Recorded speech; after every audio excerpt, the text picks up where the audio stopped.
Ayan. Maulan kasi dito sa amin guys, kaya malamig. Yung iba nandun sa kwarto. At ito yung isa, ang hilig niya magpakalong. Ito yung na-video ko dati guys na nangahawak talaga siya ng mukha. Babae yan.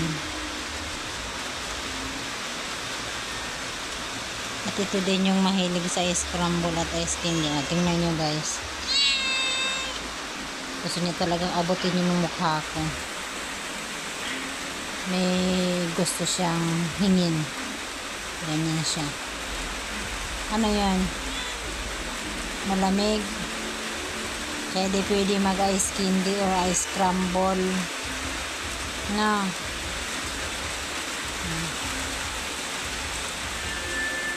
At mayroon pang isa si Bonsai. Si Bonsai na pusa at bunso yung aso. May balak. Ayan.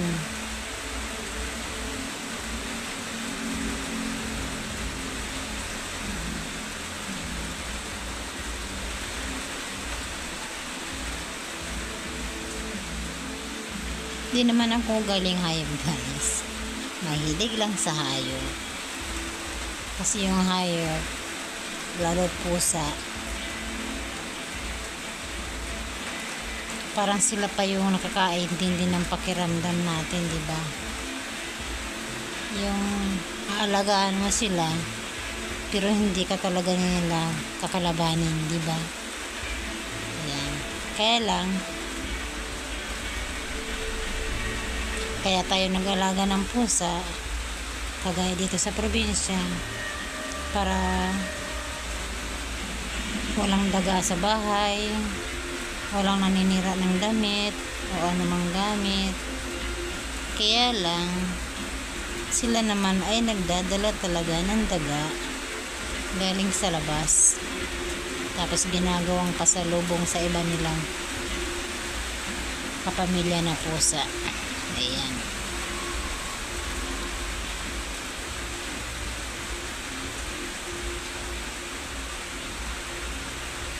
Ayan, hanap pa talaga siyang maayos na pwesto. Mabuti na lang guys, wala akong hika. Kaya okay lang. Hindi ako masigan sa mga hayop guys. Kahit katabi ko sila, hindi ako inuubo. Kaya okay lang. Pero pagka nandito yung mister ko sa probinsya, hindi ko ito pinapalapit masyado. Yan. Kasi medyo silan ang pangamoy na yun. Okay, Miming.